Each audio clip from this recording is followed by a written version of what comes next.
ওকে, so এই কোয়েশ্চেনটা করছেন আধুনিক জ্যোতির্বিজ্ঞান। উনি লিখছেন, দাদা অনেকে সাবস্ক্রাইব টাকা দিয়ে কেনে, এটা কি কেনা যাবে?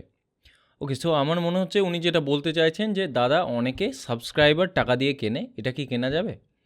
তো এই টপিকের উপর আমি অলরেডি একটা ভিডিও আপলোড করে রেখেছি আমার মেন চ্যানেলে। যদি না দেখে থাকেন তাহলে ওই ভিডিওটা দেখে নিতে পারেন। ডিটেলে ওখানে বলে দেওয়া আছে যে টাকা দিয়ে সাবস্ক্রাইবার কিনলে তার কী কনসিকোয়েন্সেস হতে পারে বা না পারে।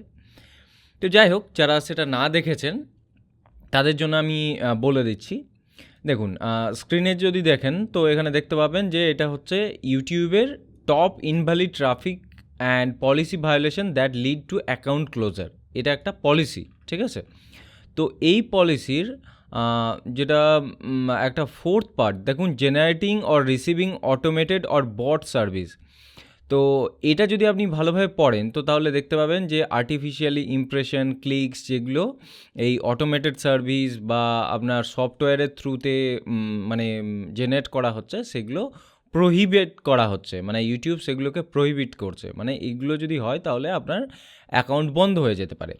আর তার নিচে দেখুন স্পেসিফিক্যালি বলে দেওয়া আছে using an incentivised traffic source. এখানে বলা হচ্ছে যে publisher should not use third party service that generate click or impression such as paid to click, paid to serve, auto serve or click exchange programme.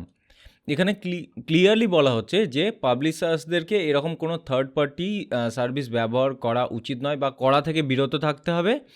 যেমন ধরুন impression কেনাবেচা করা, clicks কেনাবেচা করা বা paid to click, paid to serve, এইরকম টাইপের যেসব সার্ভিসেস আছে সেগুলোতে যুক্ত হওয়া থেকে বিরত থাকতে হবে, বা এক কথায় সেগুলো করা যাবে না, ঠিক আছে?